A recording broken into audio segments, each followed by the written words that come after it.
Israel, Hezbollah tied its fate to Hamas. And since Hamas is not agreeing to any kind of ceasefire, Sinwar, the leader of Hamas, appears to be offline, unreachable. The war goes on. Hezbollah continues to fire rockets today, yesterday, probably tomorrow, from Lebanon into Israel. I agree, Daniel, that there are 7 fronts on which Israel is fighting, and it's an existential crisis that it's facing. The reason why I was pressing ahead on the same question about endless war is because a year into pounding into Hamas and Hezbollah infrastructure, they've been able to recoup and come out with fresh attacks. That's the reason I said, is a political solution the only possible way to end this? I'm completely out of time. Professor Andrew, 30 seconds. Where do you see this going? What do you think Benjamin Netanyahu's next step could be? Almost all wars end in a negotiated settlement, but it depends on who is in the catbird seat, the driver's seat, as it were. If Israel continues to dismantle Iran's proxy infrastructure, it's going to have a better position than it would have, say, a year ago. So there will be some kind of negotiated settlement, maybe not around a table, but some kind of agreement, tacit maybe, and that will bring this to an end for a while. All right. Thank you so much, gentlemen, for speaking to NDTV, joining in this very special broadcast. The fact is, Middle East is a crisis that has escalated. The reason for that is that what started with Hamas attacks quickly spread out to Hezbollah, Syria, Yemen, and several other fronts.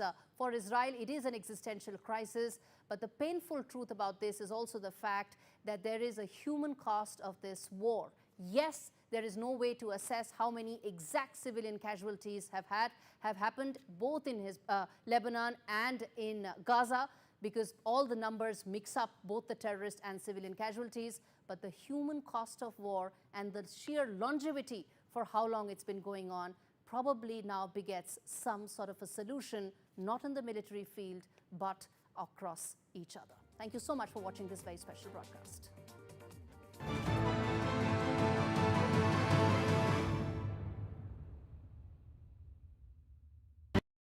No child should suffer the torture of trachoma, but so many are in pain right now.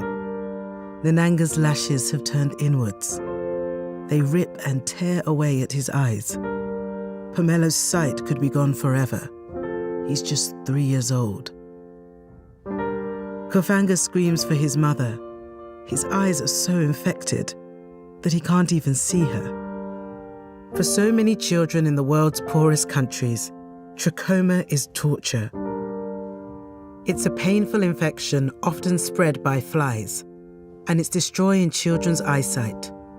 But it could be stopped if you help today. By calling 0800 038 4926 and giving £1 a week to Sightsavers, you can help make sure children get the treatment they desperately need. You'll help us bring them the medicines and the care that can treat infections. And that means you'll be helping to save children from the torture of trachoma and a life of blindness.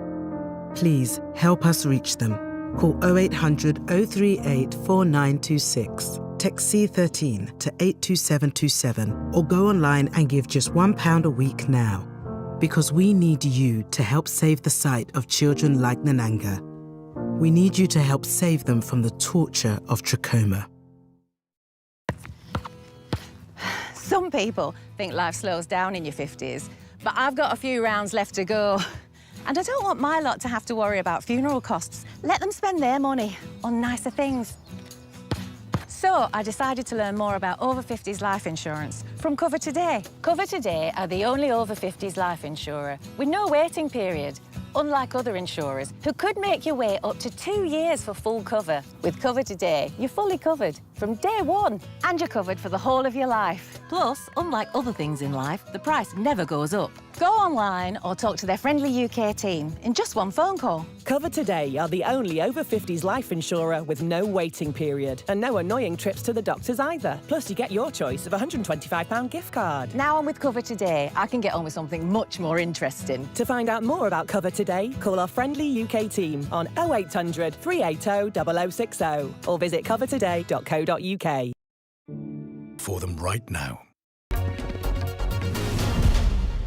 Hi, we're talking Lord of the Rings, Rings of Power. You are watching me on NDTV. My name is Arun Singh with JD, the showrunner. And of course, we have supremely talented Markella and Megan. A very warm welcome to NDTV. As a warm-up, we'll start with some punny riddles. Great. Okay, here we go. Riddle in the morning. Why are Harfoot so humble? Because they never sell them so short? I don't know. That's a good one. That's a good very one. Nice. That's a good one. Very nice. Although my answer was they are down to earth. Down to earth. Oh, very nice. We have another one. Nice. We have another one. Why is Eleanor so active? Because she's... I'm terrible with riddles. I'm actually am the worst. always on her foot. I like it. Very nice. Very nice. Now, of course, the overall... This is NDTV, and you're watching NDTV 24/7.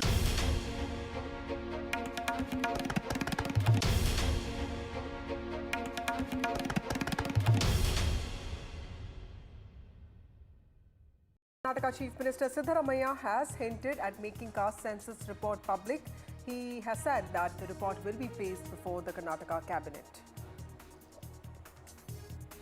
BJP says the party would prepare an NRC for citizens in Jharkhand if it is voted to power.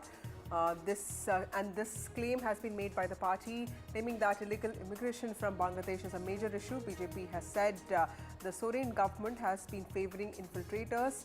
JMM has attacked BJP on this issue, saying that the party is taking up NRC to divide people. The CBI filed its charge sheet in the Arjika rape and murder case today, ruling out gang rape. The charge sheet has said Sanjoy Roy, who used to work with Kolkata police on a contractual basis, had raped and murdered the junior doctor. In an attempt to create a record, a massive crowd on Marina Beach for the Air Force event turned into a tragedy with 5 deaths. The Chief Minister now says that arrangements were made according to the requirements of the Indian Air Force, but the opposition has asked for the Health Minister to resign. A day ahead of the D-Day, Congress exudes confidence in Haryana. Exit polls have predicted change of guard in Haryana, while no majority to any party in J&K. Who will win the J&K poll battle? The big question. Israel hits targets in Lebanon. Hezbollah says ready for ground invasion. NDTV reports from Beirut.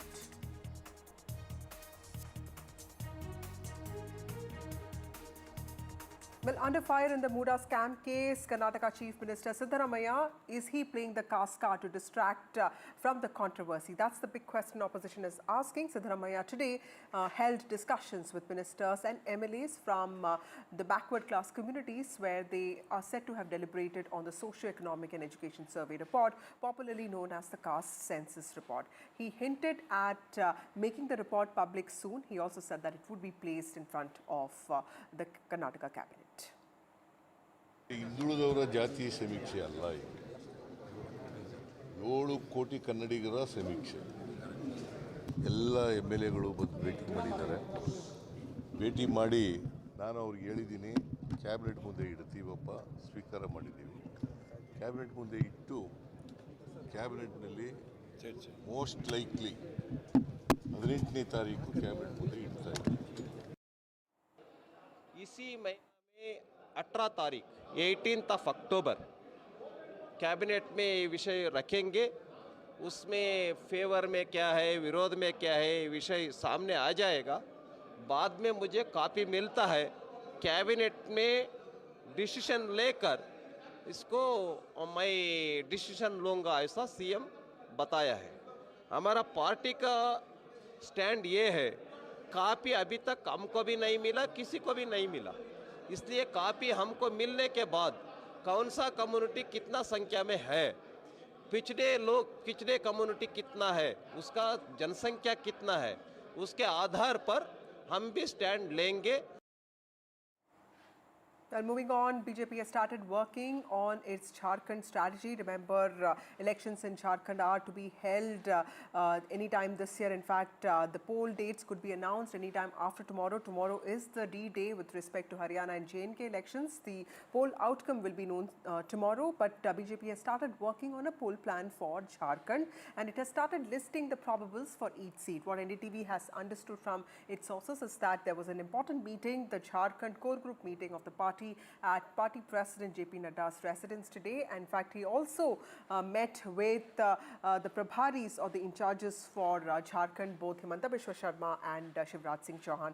Joining me now is my colleague Aishwarya, who has been tracking the story. Aishwarya, this is a very interesting strategy that the BJP is working on, because the Lok Sabha elections of 2024 showed that the BJP lost 4 seats to the opposition, and of course it lost all of the tribal seats. So clearly the BJP is working on a new strategy there. But tell us a little bit about this core group meeting for Jharkhand that was held today at the residence of JP Nadda.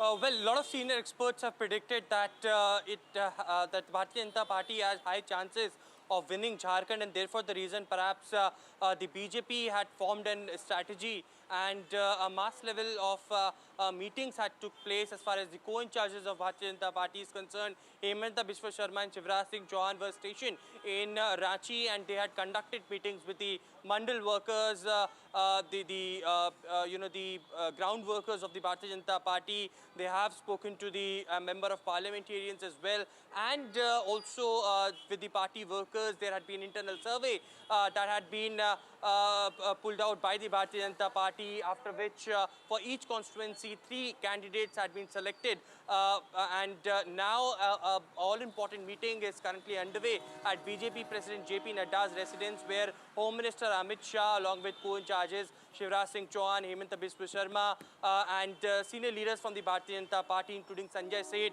Annapurna Devi, and others are also present.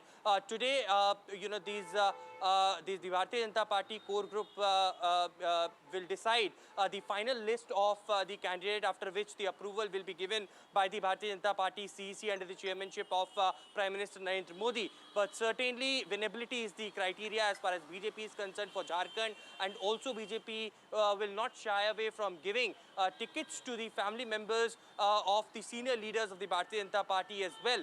Tribal belt is something that Bharatiya Janata Party is focusing, because the induction of Champai Soren is the major focus as far as the 14 seats are concerned, and the BJP had also, in all likelihood, had decided the seat sharing formula as well, with 9 seats to the Jharkhand Student Union and 2 seats to the JDU, 1 to the LJP. The meeting is currently underway at BJP President JP Nadda's residence, and after the consultation with all the senior leaders from the Bharatiya Janata Party, the final list will emerge, but this will be finalized only after the BJP CEC. However, the election dates had not been announced yet as far as Jharkhand is concerned, right. But BJP putting its all foot forward as far as Jharkhand elections are concerned to win the state. Well, thank you, Aishwarya, for joining us with those critical details. Remember, the dates for Jharkhand polls are likely to be announced any time this week, and that is the BJP fine-tuning its Jharkhand strategy. In fact, there's an important meeting that's underway at JP Nadda, the party president's house, with the core group members of Jharkhand BJP. Moving on to more stories from Jharkhand, the BJP has promised to implement the NRC if it comes to power in the upcoming elections in Jharkhand. This is what Union Minister Shivraj Singh Chauhan, who is also the party's in charge for the state, said today. He made this announcement saying that the government will ensure the implementation of the National Register of Citizens in Jharkhand. This is the BJP promising a move which is aimed at addressing concerns over changing demographics of the state attributed to the alleged infiltration from Bangladesh. This is something that the Prime Minister also spoke about in his recent rally in Jharkhand. Jharkhand, remember, will go to polls later this year. Mr. Chauhan said that the State Chief Minister Hemant Soren and his party, Jharkhand Mukti Morcha, have supported undocumented immigrants for vote bank politics. Bangladeshi घुसपैठियों के कारण यहाँ की demography तेजी से परिवर्तित हो रही है। अब आप देख लीजिए, हमारे संथाल परगना में कभी आदिवासी आबादी 44% से ज़्यादा थी, घट के 28% रह गई। और इसके लिए हम झारखंड में NRC लागू करेंगे, नागरिकता का रजिस्टर बनेगा जिसमें स्थानीय निवासी रजिस्टर होंगे और जो घुसपैठिए हैं उनको चुन चुन के बाहर निकाला जाएगा। ये हमारा संकल्प है। भाजपा के पास एक ही अस्त्र है और उस अस्त्र को बार बार चलाती है, जबकि ब्रह्मास्त्र जो होते हैं ना इस तरह के एक ही बार चलाना चाहिए, लेकिन बार बार वो फेल करता ही जा रहा है। जब भी चुनाव आता है ये धर्म की राजनीति करते हैं, NRC लगा के वो किसी खास धर्म को चोट पहुंचा के पोलराइजेशन करने की कोशिश कर रहे हैं। अगर इतना ही उनको फिक्र था तो वो अपना उठा के देख ले, आंकड़ों को उठा कर देख ले कि 2000 साल में झारखंड बना, अभी 24 साल हो चुका है, उसमें से 17-18 साल भाजपा का कार्यकाल था। उनके कई मुख्यमंत्री यहाँ पर रहे और उनके कार्यकाल में डेमोग्राफी चेंज हुआ। आप उसको आंकड़ों को देख सकते हैं, उस समय उन्होंने कुछ नहीं किया। My colleague Prabhakar joins us with more details on this. Prabhakar, Lok Sabha elections of 2024 showed some interesting election results in Jharkhand, with the BJP winning 7 seats but also losing all of the ST reserved seats. So is this also a move by the BJP to consolidate its position among tribals? Because this is a line that Nishikant Dubey, then Prime Minister, and now Shivraj Singh Chauhan have all been talking about. Yeah, that's the reason why you just heard the JMM spokesperson calling it a Brahma. So this is a trump card actually of the BJP. And if you deeply dig into the Lok Sabha results,